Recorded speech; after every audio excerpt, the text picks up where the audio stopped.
All right. So, yeah, how do we kick off these things again? Welcome to the Soccer Podcast USA. I'm here joined by the one and only general manager, Lori Lindsay. And you probably don't recognize me because I actually have my hair and my makeup done and I'm wearing decent clothing. So my name's Christina Uncle. Sometimes I pretend to be professional. Not backwards hat, not eating snacks. Yes, Claire, thank you for pointing that out. But yeah, we're here, we're live. If you hear lots of noise, it's unboxing day here at the club, meaning all of the clothes, the apparel for staff, for players for the 25-26 season. And I'm pretty sure they're playing Usher 90s in the background. So sorry if you can hear that for everybody on that, but pretty solid music. So we'll go with that. Well, Lori, where are you? Because you're not home. I don't see the naked women in the background. What's going No, on? they are not back there. I am actually in Heather O'Reilly's extension of her house, like the little apartment that I stay in every year for TST. And we are currently having a team pool party across the street because we had our last training session before the big day tomorrow. The men's side of things kicked off today, but we start tomorrow at 6:30 p.m. Eastern. And yes, the last 3 days we've been training. So more specifically, I'm in North Carolina. That's where the tournament is. And yeah, pumped. I'm thrilled about our team. I like our team camaraderie, and there's already been shenanigans, so many laughs, having the time of our lives, and ready to get the tournament underway. So yeah. So are you guys rolling in? Like, oh, speak of the devil. Someone who has played a game today, Mike Grella. What's going on? Welcome, Yes, I don't Mike. know if here. you can. Yes, I don't know if you here. can call it a game. I played like 7 minutes, but I'll take it. Listen, that's as How much many as I minutes is played it? all last year. So that's like after a while, it's like just rotate in without me. Like I don't need to go in. So Yeah, no, But Grella, by the way, that's true. She only played like 30 seconds against. She didn't even play against my team in the semifinals. hey, yeah, it's I think I just something. said It's continue on. something. We gotta know our roles as we're getting older. You know. Absolutely. All How right, is Grella, thanks for jumping on to the call up. Go ahead, Lori. Break it yeah, in. no, This is great to my see you. surprise guest today. Yeah, no, wonderful. I love this so much. Wait, tell us about TST. How's your body feeling? That's like the number one question I feel like. Honestly, I feel good. Last year, I was not prepared for it, and I thought it was like really difficult. But Yeah. this year I feel pretty good. We got an interesting group. We got a good team, young guys who are all prepared for this. So it was an easy game to start with Bournemouth. And then we'll see how it goes. But it's fun. Like, you know how it is. Like being back in the team dynamic is really, really interesting. Yeah. It's so fun and it's also like we're all wackadoos. Like no one's okay. Well, that's for like sure. that's how That's I for feel. sure. Like everything is way more highlighted. You're like, wait a second. How do we do this majority of our lives? Here we are. But congrats on the first win. That's exciting. Yeah, it was good. It was good. And we do have a good group, but it's interesting for sure. Like we still like some of us are 38, 40 years old and we're still act like we're 15. So Yeah. not a lot of maturity, not a lot of growth there, but it's still a lot of fun. No, totally. Exact same. I can definitely lean in though because Tony Miola is your guys' coach, or is he your general manager, Mike for Concafa? He's our coach. We have Tab Ramos as our assistant coach. We have a couple general managers in Gumpino and Pat's around. So and Pat's not playing. He's more managing things. So we got a lot of good guys around the group. We got a lot of great players. You saw Manuel Ledesma scored his goal this morning, which was really good. So we've got a group. I think they put together something that's going to go pretty deep. Nice. Yeah. Oh no, this is Yeah. great. I And love by the this. way, Grella has slimmed down. I just saw him at Champions League coverage this past weekend, and I like literally you could put two of them in a suit right now. Boy is lean. So congrats on that, Grella. I think it's from mowing the grass and also chasing your daughter around because your daughter, his daughter is my favorite. I literally follow Grella for his daughter and his wife. No offense, Mike. No, I get it. I would too. Yeah, no, we have they came down to see me, which is always fun. Towards the end of my career, I think they were a little bit too young to watch me, so they want to come down and see me play. And they're all like, "Come on, old man, you can do it." So that's always fun. Yeah, and I always use TST every year as an excuse to get into good shape. So you never want to like be embarrassing out there. There's some heady guys out there that don't care, but but it's been fun. It's been a fun journey. It's good to be down here with the family and with Pat and with the group and stuff like that. So we'll see how the rest of the week goes. Wait, I love that Tony's the coach and you have I'm the sporting director slash general manager for our team. I decided, okay, listen, last year was my last year of Yeah, playing. I didn't need to. When the warm up starts to be a challenge, then it's just like, and I feel like I'm in like keep myself in decent shape, but I'm like the side to side, the cutting, I'm like absolutely not. The start and stop of like you're subbing in, then you're not playing for a little bit, subbing in. My body was like, yeah, no, that's not going to work. So I'm like, let me just move myself to the sidelines. Um, but I love that Tony. I'll have to make sure. What time do you all play tomorrow? Tony's great. We play tonight. We play at 6:30. Tomorrow we play later in the day. I think at 5:30. Oh, perfect. Our first Um, game's at 6:30, so hopefully we'll see. We'll cross paths. yeah, for sure. Hopefully, I'm not sure. There's so many people, so many games going on. But yeah, Tony, we got in 2 days early and we worked on stuff, Yep. and then basically never did any of it. Totally changed it for the game today. So Tony's been fun. Tony's been fun. He's been interesting. He had That's what me happens when you intrigued put a early. goalkeeper coach in charge. Let's just clarify Yeah, that. exactly. But Tony's great with Tab also. Like we're all like we're a great group. We're like learning and everyone's putting their hand in and everyone's trying to add something to the group. So it's a lot of fun. And like you said, Lori, like the start stop is killer. Like I just when I get subbed out of the game, I try to hide for as long as possible. It's been sort of my tactic and hopefully not get called upon unless the guys really need me. So Hold on. Uh, I love that you say this because this is the big joke this year. Is everyone's like, "You're not playing." I'm like, "Listen, everybody. Last year, I was like, oh, you just came off. Go back in. Like, I don't need to go in. That's fine." Because I was like off for like 2 minutes. I'm like, absolutely do not need to go. Especially when the games are like you get into the knockout stages because then it's like so hard to get back into the groove if you've been sitting out for two rotations. I People know. don't understand. It's so fast paced. It is exhausting. You literally can only stay on for like a minute or two, and then you got to get off. And I was just like, never mind. Yeah, It's I yeah. got CBS people calling me like, "Oh, you didn't score this morning. Oh, you didn't assist this morning." And Yeah, heck I'm like, I had 100% passing, no injuries, and I didn't make a defensive mistake. And that to me is a win. I didn't let the group down, and totally. that to me, that's like a perfect game at this point. But Grella, Amazing. you had like this incredible scissor kick last year, obviously Yeah. off of an assist from Pat McAfee. He only talks about his assist, by the way. So I never understood that. I think I texted you. I was like, no one's talking about the goal. They're just talking about the assist. But I think you put yourself really, really, really high standard. So still expect that from you, by the way. Yeah, we'll Like see. you can't I go down. almost scored this morning. I mean, I almost sniffed one out, but we'll see. Yeah, Pat's that assist was kind of magical last season. I don't know if that will ever happen, something like that again, but we'll see. I think we'll have some tough games ahead, and hopefully there'll be a moment where we can create something out of nothing and have a highlight again. But like I said, I'm not going to lose track of the mission. That's no injuries, get out of here in one piece, and I think I'll leave here a winner. Wait, girl, I do Uh, have a question. Real quick, Christina. I have a question like yeah. because expanded the men's side too, right? Because the women Yeah, I think there's so. 48, right? For yeah. So what are your chances looking like? How are the men's groups? Do you feel like every year people are learning more and more? Yeah, definitely. There's like tactics change and personnel Yeah. changes based on that. I think we're much better than we were last season. We're much fitter, at least. Even just this first game, I didn't play as much, and we had better rotations and better. So I don't think anyone played as much. So I think we're Yeah. fresher. I think we probably have a top four team in the tournament, top five team in the tournament. So we'll Amazing. have a chance at it. But like once you get to the very end, these indoor teams are so clever. There's just like a level, Yeah. like every game, like when we used to play, there's levels to it.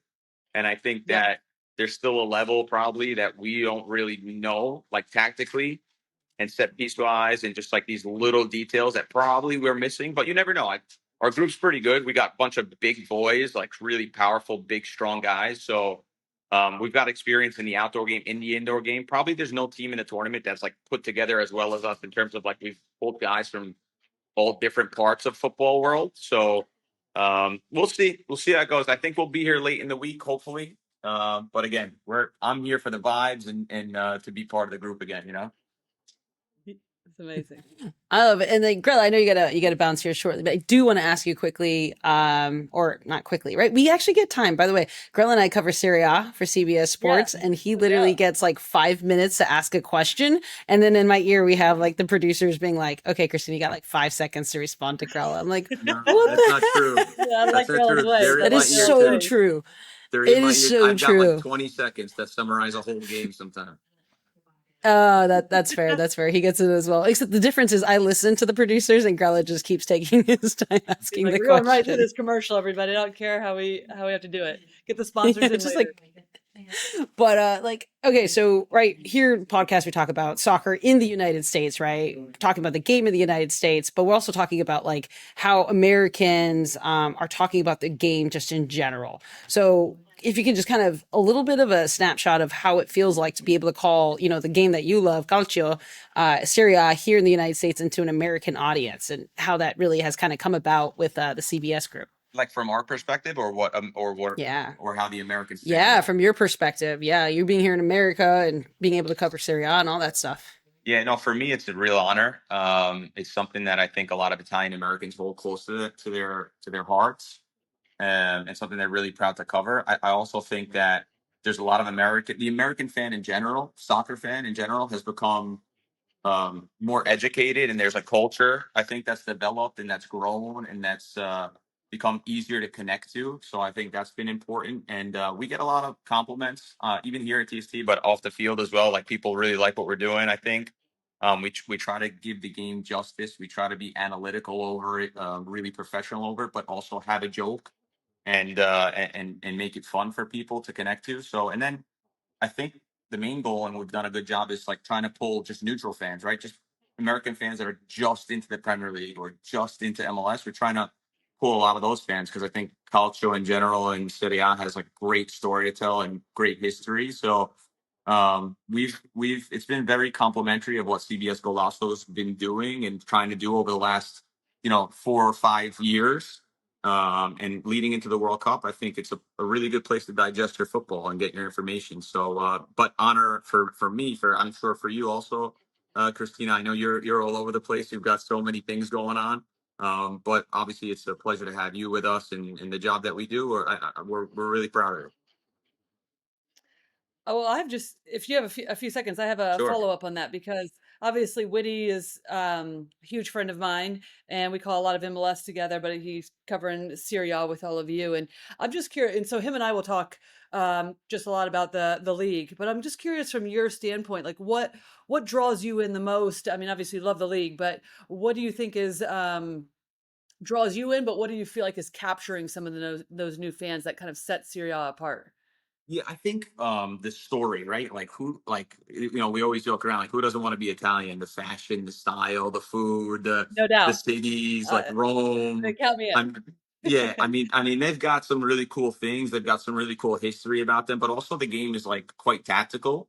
And the main selling point probably of the recent years has just been the parity in the league. Like you don't know who's going to win. Like it could be Napoli, Inter, Milan, Juventus. There's so many big clubs. There's probably 8 massive clubs that are fighting for top four and for the Scudetto every season. So it's not really like a Bundesliga, let's say, for example, that pretty much it's going to be Bayern Munich that's going to win it.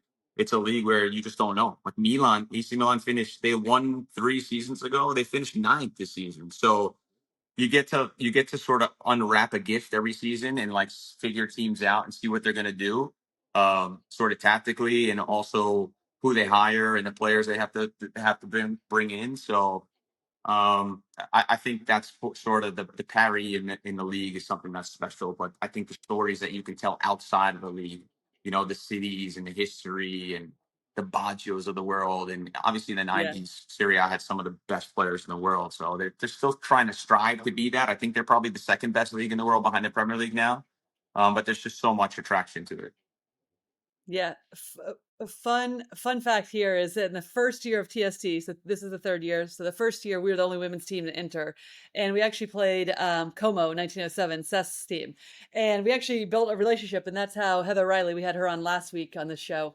Um, she's leading the women's team to kind of So cool. semi do a Wrexham situation to push them forward. So she's the president of soccer on the women's side, and but it all started from TST, getting to know Cesc. We played them in our third game, and then we had like a pizza party, pasta party afterwards, and then the rest is history. So the point is everything happens at TST, all good things, and I agree completely with everything that you said about Serie A and who doesn't want to be Italian. So Like Como cheers. encompasses all those things. Like Como is the spot. Like it's the most gorgeous Exactly. place in the world. And then also to follow your point on TST, like it is a really special place. Like just walking down here this morning, I got to bump into Josie Altidore, who's a friend of mine. Who's like Rossi, who's a friend of Yeah. mine, and see all these guys I haven't seen in a little bit of time. Like Pat McAfee's here. Just such a crazy hybrid crossover of personalities and people. Yeah. And Ali Krieger's here again. So Yeah. so so Yep. so many yeah, it's so many cool personalities and cool people. And then obviously TST do a really good job. Like my kids are down here this year, but they're gonna have a blast. Like just walking the streets and watching the games. They do a really good job with the hospitality and for the fans. Like, I think it's awesome. So, Mike, with are you going to run into Christian Pulisic now that he's taking the break off this summer? Is he? In I don't. Concacaf, where you're going to see him running around out I there? don't think he's here. I mean, it's. I'll say it's a fun place to be, but it's an exhausting place to be. Between like the bus to the changing room to the fields to the media day, like Yeah. it's pretty exhausting. So I'm sure he'll It's be intense. home resting somewhere or probably hitting the golf ball. But yeah, obviously I know it's been a big talking point. What is your talking point on that? Like him taking a break from Concacaf this summer? I just think if you need a break, you need a break at the end of the day. Like I think sometimes people, especially with Pulisic, people forget that we're all human beings. And if he feels he needs time, or and if he can't be 100%, I mean that's been the dialogue from the fans from day one. Is that you can't.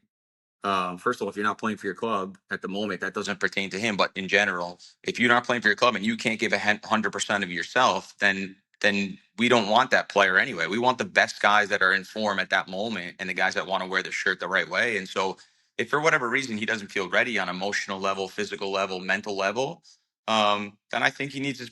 I think He's entitled to his break because at the end of the day, we want the best version of Christian and.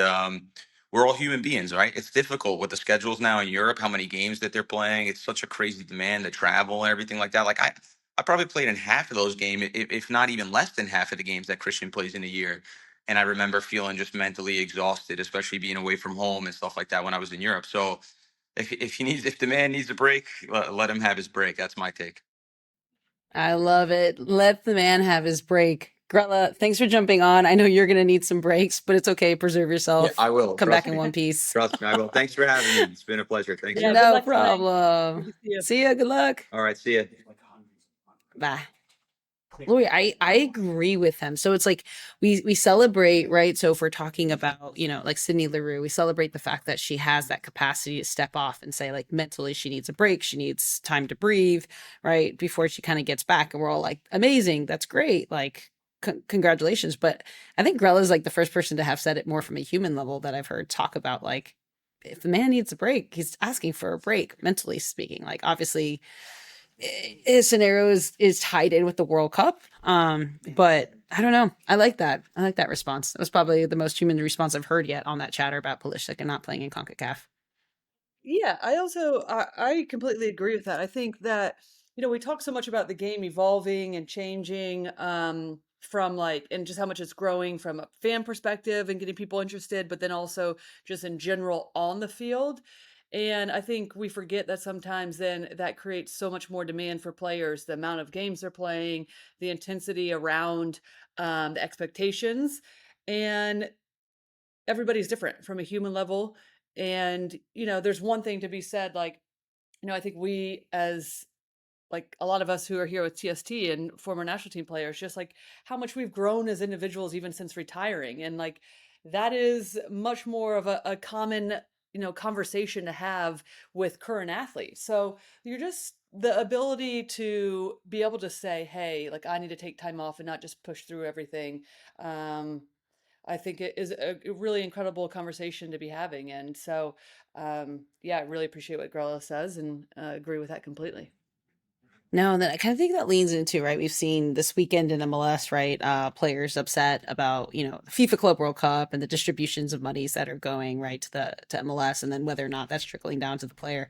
But it does make you think because, like, even I was just talking to an investor who strolled through here, and I was trying to explain like the growth of professional athletes and the dollars that they're going to be expecting, and what does that mean on the women's side for Club World Cup. And I was kind of using the men's World Cup, Club World Cup, as an example of saying like these players are on 24/7. Like I already see what they're going through a season, like Grella mentioned. Like now you're adding these tournaments that you have to, from a business model standpoint, to make it viable business model and keep up with the cost of players and the cost of, front of house and the expectations of fans and all that stuff. But it's like, at what point or how big does our rosters have to start getting, or how much money, like if a competition's coming in. Like one thing I liked about, we're talking about TST, but World Sevens, they just had that, right? Yep. And I know we had some people in it, like that was like $2.5 million that that Bayern received, which was more than what Yep. Arsenal received for winning the women's, UEFA Champions League. And you're like, it's crazy there. But I think these summer tournament competitions, FIFA Club World Cup included here, obviously in the United States this summer, in case for anyone listening who doesn't realize it's happening here, that there needs to be money that's pushed down either to the players and or to these businesses, or like the clubs, for example, who can then get more players on board to help manage player loads from mental and physical health safety standards. But yeah, yeah, I don't know. Have you heard much chatter about FIFA Club World Cup? I mean, I follow a lot of FIFA stuff, so I see it come through. But have you seen anything in like market space or places or people asking you questions about FIFA Club World Cup this summer? I haven't really. No, that is one thing. Just because I haven't been involved with much of that, just gearing up for the Euros in the summer in July, and a lot of the focus has been on that. A little bit on the U20 Women's World Cup that I did a game for and stuff, or not World Cup, but qualifying for the World Cup. So again, my attention has been, again, it's just like summer of soccer, right? Pick your poison, because you can like literally find something. So my focus has just been on a lot of MLS, NWSL, and then obviously gearing up for some of the tournaments that I'm going to be covering, Copa America, um, as well on the women's side. So I haven't. How much are you involved, or how much do you know? The most I know is that like today, right, the slashed some ticket prices quite significantly. Mind you, some of the ticket prices were pretty damn high, to be quite honest. That I Yep. don't think the American fan would never really be wanting or expecting to pay for a soccer game, regardless of who's there. So just seeing kind of those ticket prices slash. Right, just know people who are going to be working some of the competitions from like a local kind of a grassroots effort, or at least Yep. competition effort side of it. But yeah, I don't know. I don't know. It'll be fascinating. I actually think Gold Cup has more, momentum right now in Yeah. the U.S. soccer fan. Like Gold Cup is still resonant. Shout out to the referees from the United States got selected for those the games for Gold Cup and Club World Competition. Sorry, I had a shout out for the referees. But yeah, I don't know. It's Yeah. it's I think it's to your yeah. point about the Gold Cup, I think one of the reasons, Christina, too, is like obviously we just asked Grella about Pulisic. There's a lot of eyes for the US heading in with just a year to go for the World Cup. So you can understand, I think, from a United States perspective, that the fan base being like, okay, what is this team looking like? We're a year out hosting the World Cup. So makes sense that that is kind of like where the focus is, and where the American viewer is drawn to right now, right? If you're going to have to pick and find ways to be involved in soccer this.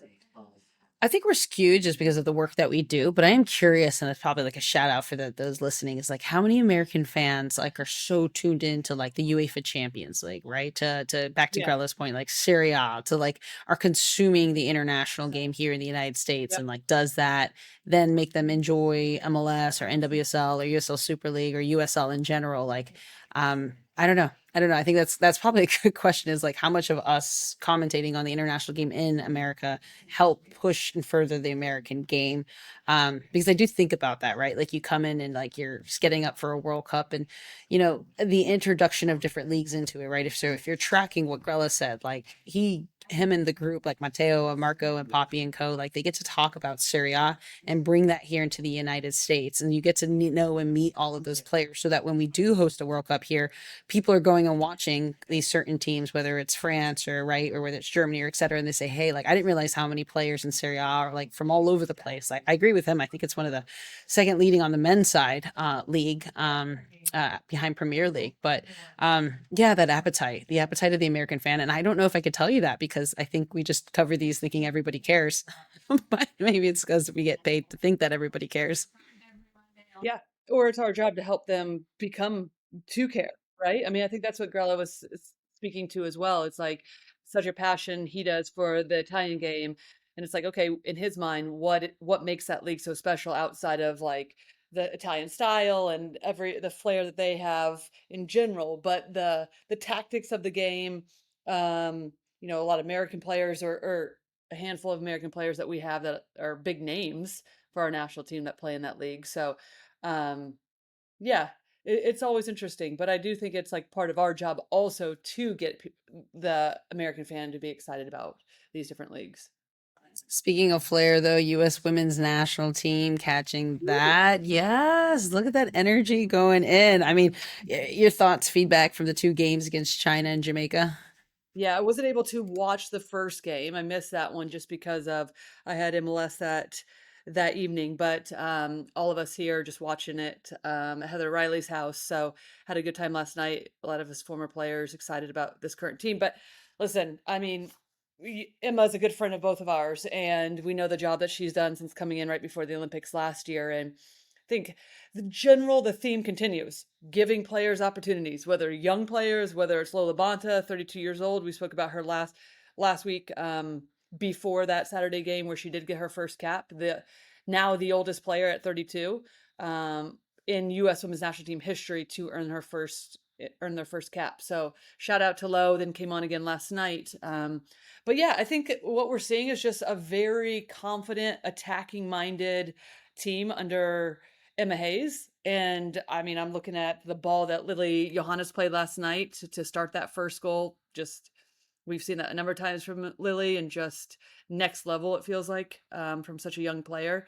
But then also just like Avery Patterson, players that are stepping in that Emma seems very high on. Carrie Bello getting her first cap as well from Orlando Pride. And so, yeah, just being rewarded. But I think the thing that I'm seeing the most is that, and credit to NWSL in this as well for the players that are coming from NWSL and getting their first caps, is a confidence. Like everybody's stepping in and seems that they understand their role. There's like a smoothness to the process that I think seems that way across the board more so than I think I've ever seen with this team. So I imagine that's credit to Emma and her coaching staff, and then just these players playing consistently week in and week out at a high level, and within themselves feel confident to come in and step in and showcase their capabilities. So that's what I'm seeing the most, and it looks like these players are having fun. Yeah, and I think the new blood is kind of like a good point. Like having been around the U.S. women's national team for like over 15 years and being on the field, I felt like you couldn't break into that team. Like you were in, you were in. It was really, really hard to break into that Yeah, team. I mean, you have different contracts now, which allows Yeah. for way more flexibility in that too, which is needed. But yes, great point. And to that point, like because people now believe and say, "Hey, I can create my own look," and it's no longer Yep. and also like not that you guys were ever complacent because you guys were each behind each other, like stepping on each other's toes in like a positive way of like performance based. It's nice to see. Like I was looking at the goalkeeper, I'm like just looking. I'm like I either when I'm really old or who are these players outside of it, and being able to see them like they've either been on the roster or they've been on some kind of a pool, but I've never been able to actually see them in competition minutes. Yep. So yeah, that's been good to be able to see. But I'm assuming since you're at TST, you're not covering any games, or are you going to do like this what you did last year, where you played a game, you got on a flight, you commentated a game, then you flew back like the same day? Like, what are you doing this Listen, weekend? without a doubt, that is exactly what I'm up to. Okay.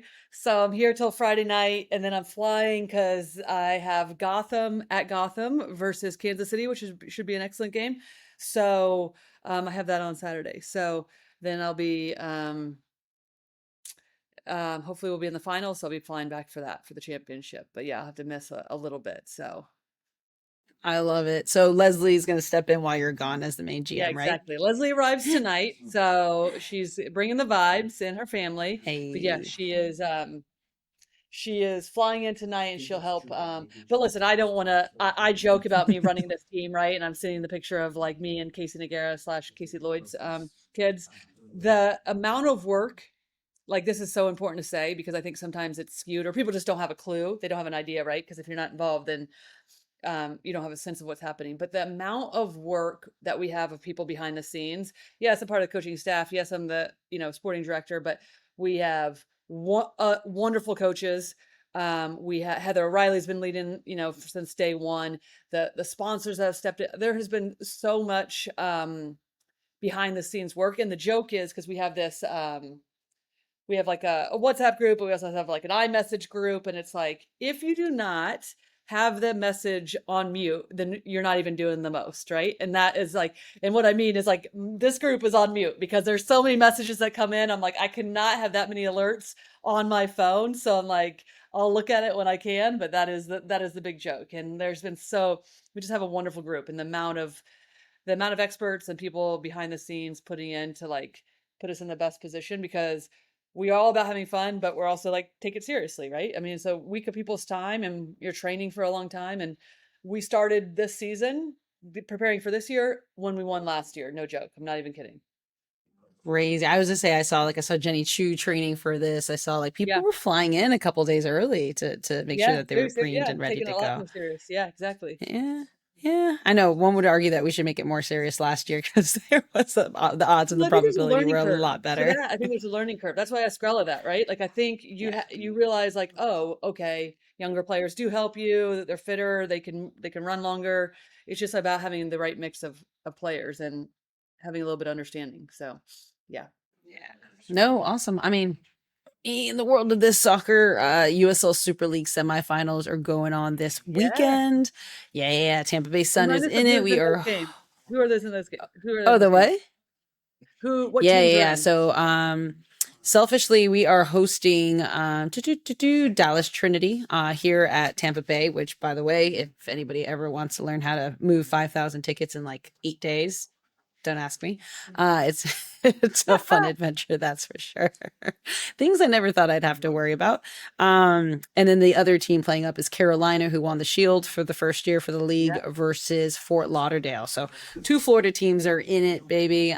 We all kind of keep laughing, right? Because like the question is, do you want to host or do you not want to host the final, right? So like the Okay. goal is like hopefully we all can go. Carolina's number one, so if we win and Carolina wins, we have to go to Carolina. They would host the final on the 14th. If Carolina loses and we win, then we host, which sounds great, but there's cost associated. There's the stress of turning around, which actually I was talking to some GMs about NWSL and how they did it. I was like, how did you guys host the finals back then when it was like based upon you being the host, right? It wasn't a predetermined neutral location. They said the same thing. Like they're like the realities of moving that many tickets, getting the awareness, getting it all out there. It's definitely like the first. Now I know why leagues will predetermine a site, put it in place, have their competition teams manage the ticket sales and the inventory and all of that, because it is not an easy lift. I can tell you that. But anywho, Yeah. yeah, so we here internally are kind of like half joking. We're like, we kind of want Carolina to win so that we can just go up there and celebrate and not have to work the game and drink and just cheer on the team instead of working Yeah. it. Yeah. No doubt. Yeah. But and then the other scenario is, by the way, every scenario I play out, we're winning. So I don't even talk about the scenario where we're not winning. But if we win and then Fort Lauderdale wins, now you have the Florida rivalry between the Sun and Fort Lauderdale in Tampa at the headquarters of Tampa, USL as well too. So like that storyline is so rich for the first year, right? So Yeah. I don't know, everyone's gonna win out of this, but it's kind of cool. South Together X like posts that we're playing and stuff, as you can imagine, new league, getting the name out, getting the brand out, and people being aware of it. And the great part is there's a lot of women's sports now, so like everyone's like trying to keep up with what's new. And I know not soccer related, but Major League Baseball investing into AUSLA was pretty darn cool this past week as well too. Yeah. So we're winning, we're growing, soccer's growing. Maybe not the FIFA Club World Cup this summer, but hopefully the World Cup next year. So, oh, actually, real quick before we jump off, kind of a cool news that came through is that Mexico is going to be co-hosting with us for Yeah, the Women's very World cool. Cup.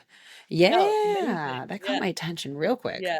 No, I love Yeah. that. Yeah, yeah. No, super cool. I think anytime there's collaboration like that, just makes the tournament that much better and more collaboration. So love it. No, I was pumped. I'm glad you brought that up because I was pumped as well. Yeah, no, I think many people now, right, used to Canada, Mexico, and USA for the Men's World Cup next year. We're Yep. asking, like, hey, is the US going in with anybody else? And I said no last week. This week it is good because I think with the Liga MX, the women's femenina, and being able to bring that in, like, there's so many American players that are playing in the North American continent, even with the Canadian Northern Super League, that I think this is just going to grow the game, not just for the United States, but this continent itself, but then the fluidity of the players and going back and developing. So really, really cool news for those who may not yet have known, but Mexico is hosting with the United States. I always get it wrong. 2031, right? I'm lost track. I'm just focused on the 2031. next Yes. hour. Yep. Yep. 2031, 2027 baby. Brazil, 2031 US Mexico. Let's go. All right. Yes. Well, thanks again for joining, Lori. I mean, all the best to you guys. We'll obviously be Listen, watching and tracking it thank you. and pushing it. Christina, the exciting part is next Monday when we are back, it could be just hours before my team takes the pitch for the championship if we're in it. So, like, drum roll, please, one game at a time, but could be some exciting times coming up. That could be some exciting times. We might have to postpone the recording of this, but we'll see. Our producers will let us know. All right, everyone. Thanks for joining in Soccer Podcast USA. Lori Lindsay, Christina Uncle. It's going to be Thursday when you hear this. Lori's team is going to be destroying it at TST, and we're going to be catching up with you guys next week. So hopefully we can announce them as the champions. But thanks for all, and listen, podcast, Spotify, all of those good things. So talk soon. Don't forget to follow us on the Soccer Podcast USA as we continue to bring you big names and bold opinions. That's it for our show. See you later.